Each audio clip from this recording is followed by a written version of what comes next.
this long-awaited debut to the big leagues for Bubba Chandler, arguably one of the top pitchers in the prospect sphere. I know that on the top 100, the team has coming out tomorrow at prospectslive.com, number 10 prospect in all the game. Am I correct? Yeah, we view him as the top. Like obviously, he's the last guy in the top 10. We view him as a top 10 guy. I'm very excited to see his major league debut. They're going to do something interesting. I'll let you speak more on that here in a second. But it's a long way to do. It's well overdue. They moved Andrew Heaney to the bullpen, so I guess they're just moving everybody to the bullpen. I guess you said it because Bubba Chandler is apparently going to be working in a long relief role.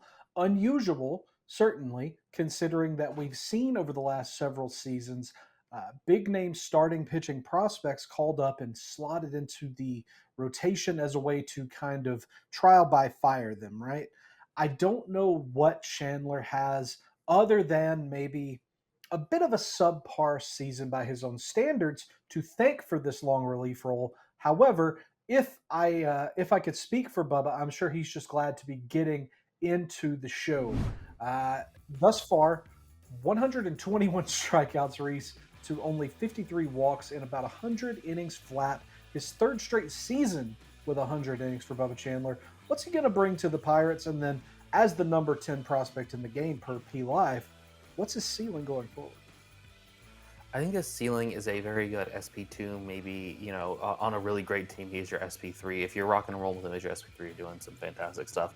We're talking about one of the better fastballs in all of minor league baseball. Now going to be in Major League Baseball. We're talking about a guy who this past season has focused more on the changeup. I don't know if that's a team-wide development or if that's a development on his part.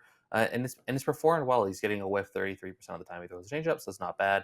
The slider usage has taken a step back this year, going from about 20% last year to 16% this year. So there was a clear and obvious shift there.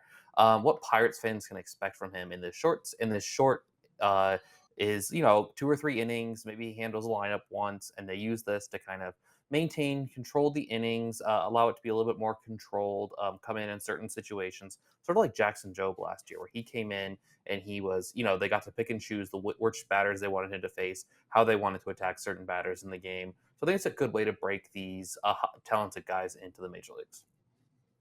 It's interesting because I believe on a recent episode of On Deck, our podcast, you referred to Bubba Chandler as having maybe a little bit of Jackson Jobism in him, if I'm not mistaken, right? Yeah, there's not a lot of deception in the delivery. It's kind of a here's the pitch. You get you get a long time to see what the pitch looks like. Absolutely. We'll see if that can affect Chandler as it has affected Job in stints thus far this season.